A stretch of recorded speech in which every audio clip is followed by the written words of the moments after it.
पण रोग काय आहे ते कंपल्सरी आहे. मला इंग्लिश मध्ये कोणतरी खूप दिवसापूर्वी व्हॉट्सअप केलं होतं ते वाचतं. डिझीज म्हणजे काय माहिती का? डिझीज आजार.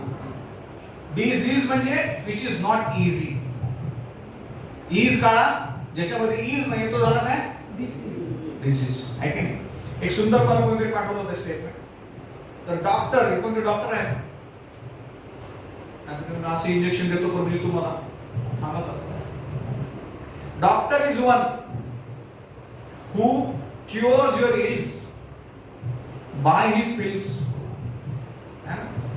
and then kills you by his bills. म्हणजे डॉक्टर ही अशी व्यक्तिमत्व आहे की ते तुमचा आजार जो आहे हा कशाला रिकवर करते गोळ्यानं आणि नंतर तुम्हाला कशाला मारते. तर हे बऱ्याच ठिकाणी काय आहे ही सध्याची परिस्थिती.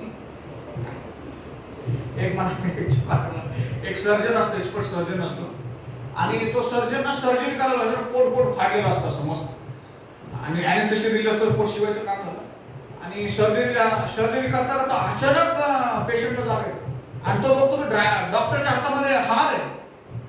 हार घेऊन डॉक्टर सर्जरी करतो. डॉक्टर हार घेऊन सर्जरी काय करतात? बघ जगलास तर तो माझ्यासाठी, मेलास तर आजच्या काळात असं सगळे विषय चालू आहे. कुठले महत्वाचे प्रॉब्लेम आपण बघितले? जन्म, मृत्यू, जरा, व्याधी. हे चार आहेत. आता हे चौथं कुठलं आहे? मृत्यू, डेथ पर्सॉनिफिकेशन आहे की नाही. आपण पटापट जाऊया पुढे आता. तर आता हे सगळे प्रॉब्लेम तर बघितले. आता प्रॉब्लेम तर सांगितले तुम्ही आहे की नाही. आता ह्याच्या सोडून अजून एक प्रॉब्लेम आहेत. पण आपण फक्त प्रॉब्लेम चर्चा करणार आहोत का? जागेत का सगळे? हरे कृष्णा हरे कृष्णा.